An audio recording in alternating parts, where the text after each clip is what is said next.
कहना है, काश खुशियों की कोई दुकान होती, काश खुशियों की कोई दुकान होती और उस पर हमारी पहचान होती। भर देती सारी खुशी आपके दामन में, भर देती सारी खुशी आपके दामन में, चाहे उसकी कीमत हमारी जान होती, चाहे उसकी कीमत हमारी जान होती। मैंने प्यार से लिख करके तुम्हें लेटर भेजा है, मैंने प्यार से लिख करके तुम्हें लेटर भेजा है, मैंने प्यार से लिख करके तुम्हें लेटर भेजा है, मैंने प्यार से लिख करके तुम्हें लेटर भेजा है। अपनी जिंदगानी को, अपनी जिंदगानी को मैंने तुम्हें सहेजा है, अपनी जिंदगानी को मैंने तुम्हें सहेजा है।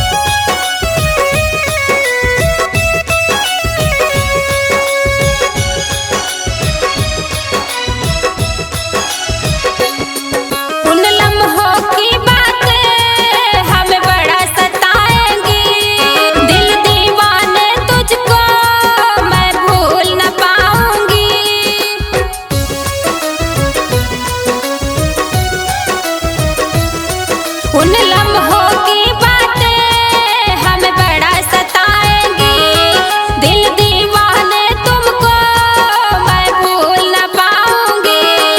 अब खबर यार मेरी, अब खबर यार मेरी तू क्यों नहीं लेता है, अब खबर यार मेरी तू क्यों नहीं लेता है। मैंने प्यार से लिख करके तुझे लेटर भेजा है।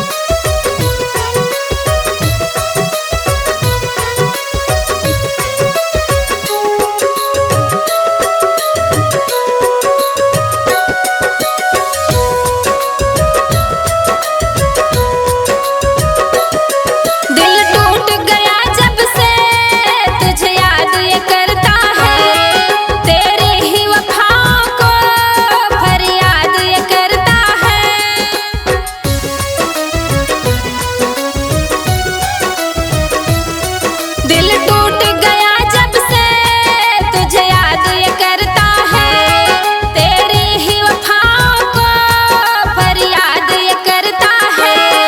तू हर पल हर लम्हा, तू हर पल हर लम्हा मेरे दिल में रहता है, तू हर पल हर लम्हा मेरे दिल में रहता है।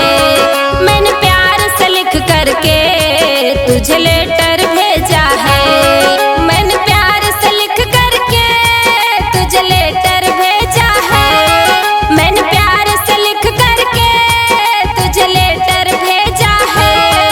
अपनी जिंदगानी को, अपनी जिंदगानी को मैंने